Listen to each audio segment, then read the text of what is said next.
हमारा सौरमंडल न केवल 8 ग्रह और एक सूरज का घर है, बल्कि यहाँ पर सैकड़ों की तादाद में छोटे बड़े चंद्रमाएं भी मौजूद हैं। हजारों की संख्या में धूमकेतु और लाखों की मात्रा में उल्का पिंडों का भी वजूद है।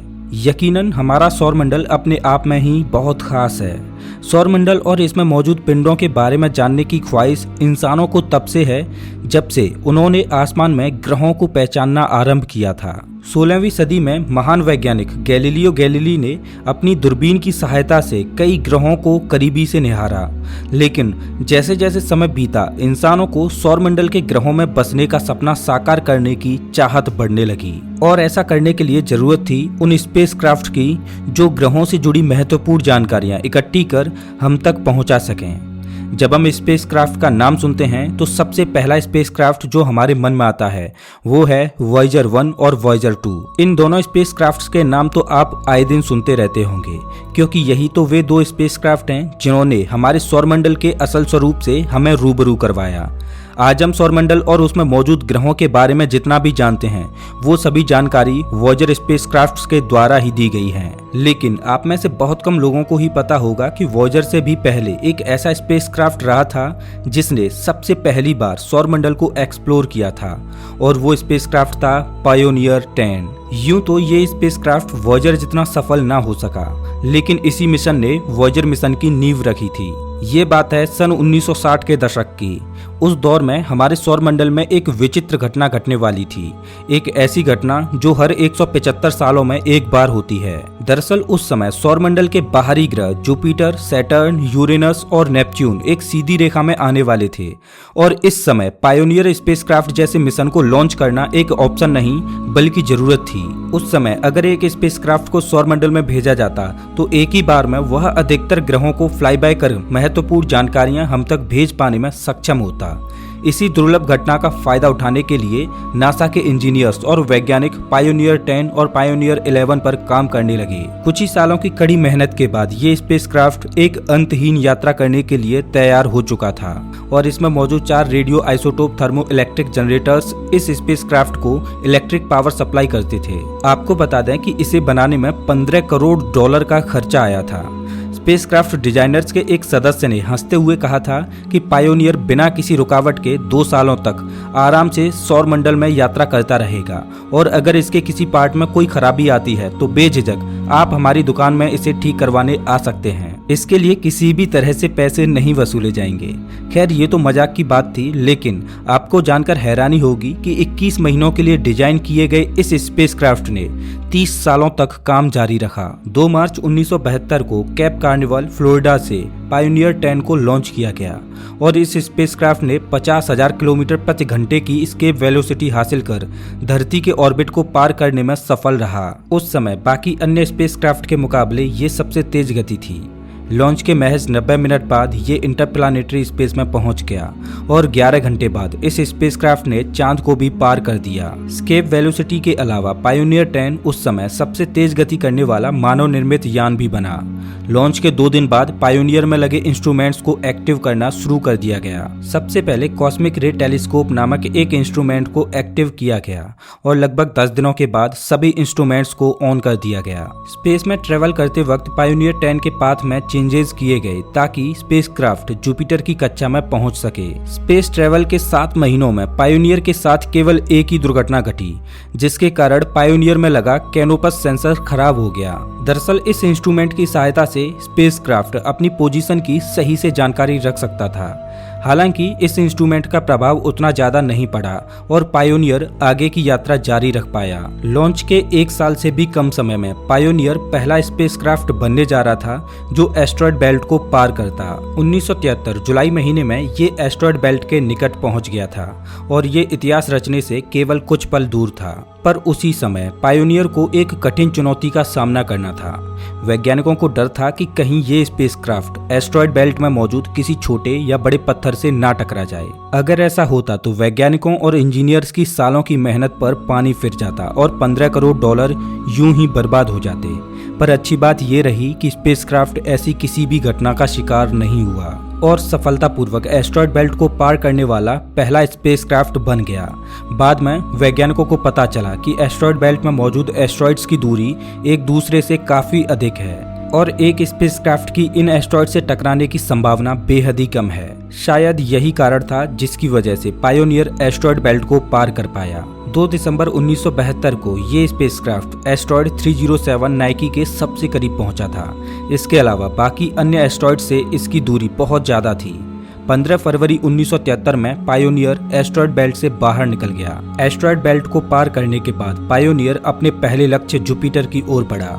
6 नवंबर 1973 को पायोनियर 10 जुपिटर से 25 मिलियन किलोमीटर की दूरी पर था और वहीं से पायोनियर जुपिटर ग्रह की महत्वपूर्ण जानकारियां इकट्ठा करने में जुट गया। अगले 60 दिनों तक लगभग 16,000 कंप्यूटर कमांड्स की एक सीरीज को पायोनियर स्पेसक्राफ्ट तक भेजा गया ताकि वह सारे जरूरी फंक्शंस को परफॉर्म कर सके। 8 नवंबर को स्पेसक्राफ्ट ने जुपिटर के सबसे बाहरी चांद को क्रॉस कर लिया। इसी के साथ पायोनियर ने पाया कि सोलर विंड्स की वेलोसिटी में गिरावट आ गई थी, जिसका मतलब ये था कि पायोनियर जुपिटर के मैग्नेटिक फील्ड में प्रवेश कर रहा था। इसके एक ही दिन बाद पायोनियर जुपिटर के मैग्नेटोस्फीयर के भीतर आ पहुंचा। 29 नवंबर तक पायोनियर सभी बाहरी चंद्रमाओं को पार कर चुका था और आगे काम करते जा रहा था। इसी दौरान इमेजिंग फोटोपोलैरीमीटर की मदद से पायोनियर जुपिटर के लाल और नीले रंग की तस्वीरें खींचते जा रहा था। बाद में इन लाल और नीले रंग की तस्वीरों से एक सिंथेटिक ग्रीन इमेज को प्रोड्यूस किया गया और फिर 3 कलर कॉम्बिनेशन से एक रेडर्ड इमेज तैयार किया गया। 26 नवंबर को ऐसे 12 इमेज धरती पर भेजे गए और फिर 2 दिसंबर को स्पेसक्राफ्ट जुपिटर के सबसे निकट पहुंचा और इसी कारण उस समय खींचे गए इमेज की क्वालिटी बहुत बढ़ गई थी। पायोनियर द्वारा खींचे गए सारे तस्वीर लाइव धरती पर डिस्प्ले भी किए जा रहे थे। स्पेसक्राफ्ट की गति के कारण कुछ इमेजेस में जियोमेट्रिकल डिस्टॉर्शन आ गए थे, जिसे बाद में कंप्यूटर से प्रोसेस कर ठीक किया गया। जुपिटर के पूरे एनकाउंटर के दौरान लगभग 500 इमेजेस पायोनियर द्वारा खींची गई थी। स्पेसक्राफ्ट का ट्रेजेक्टरी इसे जुपिटर के मैग्नेटिक इक्वेटर तक ले गया, जहां आयन रेडिएशन बहुत ज्यादा था। पायोनियर इस जगह पर 3 दिसंबर को पहुंचा था और उसी के बाद से इतने ज्यादा रेडिएशन के कारण पायोनियर में फॉल्स कमांड जनरेट होने लगे। ज्यादातर इन फॉल्स कमांड्स को धरती से बार बार ठीक किया जा रहा था, लेकिन फिर भी इन सब के कारण जुपिटर के चांद आयो और जुपिटर के कुछ बेहद ही करीब से लिए जाने वाले इमेजेस फॉल्स कमांड्स के कारण नहीं लिए जा सके। इन सब के बावजूद चांद गैनीमेड और यूरोपा की तस्वीरें पायोनियर द्वारा खींची लिए गए। इस समय आप अपनी स्क्रीन पर जो तस्वीर देख रहे हो वह चांद गैनीमेड की है। इसमें आप देख पा रहे होंगे कि गैनीमेड का नॉर्थ पोल थोड़ा चमकीला सा है और साउथ पोल पर गहरे गड्ढे नजर आते हैं। हालांकि एक और चांद यूरोपा की तस्वीर ज्यादा डिटेल्ड न हो पाई। खैर, ये भी पायोनियर द्वारा खींची गई जुपिटर की तस्वीर है। आप यहाँ कोने में डार्क रेड स्पॉट को देख पा रहे होंगे। एक बेहद ही अनएक्सपेक्टेड डिस्कवरी जो पायोनियर ने की वो थी हाइड्रोजन के बादल, जो कि चांद आयो को ऑर्बिट कर रहा था। वह बादल 8 लाख किलोमीटर के दायरे में फैला हुआ था और उसकी हाइट तकरीबन 4 लाख किलोमीटर थी। ये भी माना जाता है कि एक और छोटा बादल लगभग 1 लाख किलोमीटर का यूरोपा को ऑर्बिट कर रहा था। जुपिटर के और करीब जाकर इस स्पेसक्राफ्ट ने ग्रेट रेड स्पॉट की तस्वीरें खींची। साथ ही जुपिटर के अलग अलग लैटिट्यूड से वहां के तापमान की भी जानकारी हासिल की। स्पेसक्राफ्ट ने जुपिटर के एक इंफ्रारेड मैप को भी तैयार किया, जिससे पता चला कि जुपिटर सूर्य से पड़ने वाले रेडिएशन से ज्यादा रेडिएशन एमिट करता है। यूं तो पायोनियर 10 का काम केवल कुछ ग्रहों की पढ़ाई करना था, लेकिन एस्ट्रॉयड बेल्ट पार करने के बाद जिस रास्ते को नासा ने जुपिटर तक पहुंचने के लिए चुना वह पायोनियर के लिए एक वरदान साबित हुआ। दरअसल उस रास्ते के कारण पायोनियर 10 को एक ऐसा स्लिंगशॉट मिला जिसके कारण उसकी गति में एक तेज इजाफा हुआ और वह सौरमंडल को बड़ी ही तेजी से छोड़कर आगे बढ़ पाया। पायोनियर 10 पहला ऐसा स्पेसक्राफ्ट था जिसे इस प्रकार का एडवांटेज मिला था। यह कुछ ऐसा था जो पहले प्लान नहीं किया गया था, पर बाद में कुछ घटनाओं के कारण ऐसा हो गया। साल 1976 में पायोनियर ने सैटर्न को पार किया। 3 साल बाद यानी कि साल 1979 में यूरेनस को पार किया और फिर 13 जून 1983 को सौरमंडल के आखिरी ग्रह नेपच्यून को भी पीछे छोड़ यह मानवों द्वारा बनाया गया पहला ऐसा स्पेसक्राफ्ट बना जो सौरमंडल के सभी ग्रहों को पार कर पाया। 31 मार्च 1997 को ये मिशन अपने आखिरी समय में था। उस समय सूर्य से इस स्पेसक्राफ्ट की दूरी 67 एस्ट्रोनॉमिकल यूनिट थी, मतलब कि धरती और सूरज की दूरी से 67 गुना ज्यादा दूर। 31 मार्च 1997 के बाद भी पायोनियर 10 द्वारा भेजे गए वीक सिग्नल्स को डीप स्पेस नेटवर्क से प्राप्त किया जा रहा था और कुछ ऐसे भी तरीके अपनाए जा रहे थे जिसकी मदद से बेहद ही कमजोर सिग्नल को इकट्ठा किया जा सके और उससे डेटा को कलेक्ट किया जाए। आखिरी बार 27 अप्रैल 2002 को वह सिग्नल प्राप्त किया गया था जिसे डेटा में कन्वर्ट किया जा सकता था। इसके बाद भी पायोनियर वीक सिग्नल्स भेजता रहा। आखिरी वीक सिग्नल 23 जनवरी 2003 को रिसीव किया गया था, जब पायोनियर धरती से 12 बिलियन किलोमीटर या कहें 80 एस्ट्रोनॉमिकल यूनिट की दूरी पर था। इसके बाद स्पेसक्राफ्ट से कई बार कांटेक्ट करने की कोशिश की गई, पर हर बार वैज्ञानिक असफल ही रहे। पायोनियर से आखिरी बार 4 मार्च 2006 को एक बार फिर से संपर्क साधने की कोशिश की गई, लेकिन पायोनियर 10 से किसी भी तरह का कोई रिस्पॉन्स नहीं आया और कुछ इसी तरह खत्म हुआ पायोनियर का एक अनोखा और अद्भुत सफर। इस सफर में पायोनियर ने कई कीर्तिमान अपने नाम किए। वह मार्स को पार करने वाला पहला, एस्ट्रॉयड बेल्ट को पार करने वाला पहला, जुपिटर को पार करने वाला पहला और सौरमंडल के आखिरी ग्रह नेपच्यून को पार कर सौरमंडल के बाहर इंटरस्टेलर स्पेस में कदम रखने वाला पहला स्पेसक्राफ्ट बना। ये मिशन खास इसलिए भी था क्योंकि सौरमंडल को एक्सप्लोर करने वाला ये मिशन एक ही बार में सफल हो गया, जिसके बाद पायोनियर 11, वॉयेजर 1 और वॉयेजर 2 भी भेजे गए। वैसे इन चारों स्पेसक्राफ्ट्स में से पायोनियर 10 ही एकमात्र ऐसा स्पेसक्राफ्ट था जिसे हीलियोस्फीयर की टेल की तरफ भेजा गया। बाकी के तीनों स्पेसक्राफ्ट हीलियोस्फीयर के हेड की ओर बढ़ रहे हैं। अगर आपको हीलियोस्फीयर के बारे में नहीं पता तो बता दें कि ओर्ट क्लाउड से पहले यह सौरमंडल का अंतिम छोर है, जो इंटरस्टेलर स्पेस के हानिकारक कॉस्मिक रेडिएशन से हमारे सोलर सिस्टम को बचाता है। एक बार इस इमेज पर गौर कीजिए। यहाँ पर आप जो हल्की नीली खिंची हुई स्फीयर देख रहे हैं वही हीलियोस्फीयर है।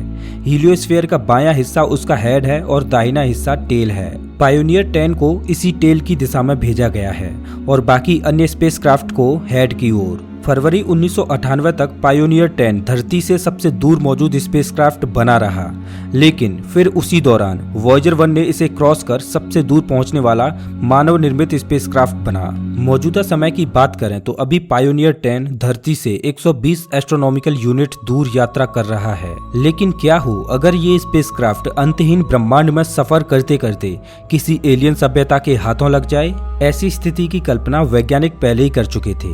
अगर ये एलियंस के हाथों लगता है तो इंसानियत का पैगाम भेजने के लिए कुछ न कुछ तो ऐसा जरूर ही होना चाहिए जिससे उन एलियंस को इंसानी सभ्यता के बारे में पता चल सके।